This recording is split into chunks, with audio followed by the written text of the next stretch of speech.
Hello, I'm Dominic Walker, JMW's Inside Man. My guest is Hannah Beer. Hannah is a solicitor within JMW's Employment Law Department. Now, Hannah, we hear of lots of employees in different groups like WhatsApp groups and those sorts of things, maybe sharing messages about work content. Do employers need to be worried about this? Well, there are a few issues that can come up with employees using private messages and in particular things like WhatsApp groups in the workplace. One of the issues that we see crop up is to do with employees potentially inadvertently sharing confidential information or personal information, especially on larger groups that you might have within the workplace. One of the most common issues that does come up, which people may have seen in the news, are where employees use WhatsApp to share messages back and forth that could be potentially offensive to other people in the group. Again, especially when there are big groups and you might not know everybody within the WhatsApp group itself.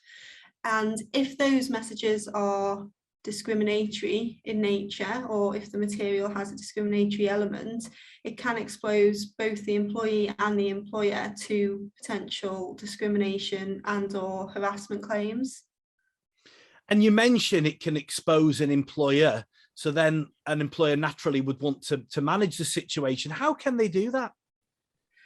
It's very difficult for an employer to control or manage a private messaging group, particularly where the messages are being sent outside of working hours by employees at the workplace.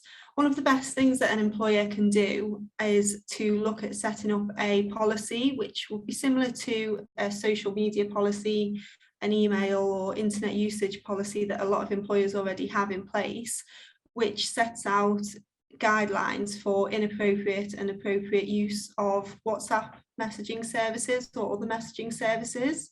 So, for example, the policy could include different examples of what is and is not acceptable, and also set out to employees what the potential consequences of a breach could be. It's not directly controlling or managing the messages, but it does allow the employer to potentially take a firmer hand if an employee does breach those guidelines. And you mentioned policies there. So any employers watching this, HR director scratching their head thinking, what do we do? Can they get in touch and get some advice from you? Yes, of course. So the employment team here would be happy to help with devising anything like that, any policies, or if any issues do crop up with, for example, an employee raising a grievance or making claims of discrimination or harassment, for example, in relation to private messages, we would be on hand to offer advice and to help in that situation as well. Thank you so much for your insight, Hannah. And of course, if you'd like to get hold of Hannah, you can email insideman@jmw.co.uk or call 0161 82 81 999. I'm Dominic Walker, JMW's Inside Man.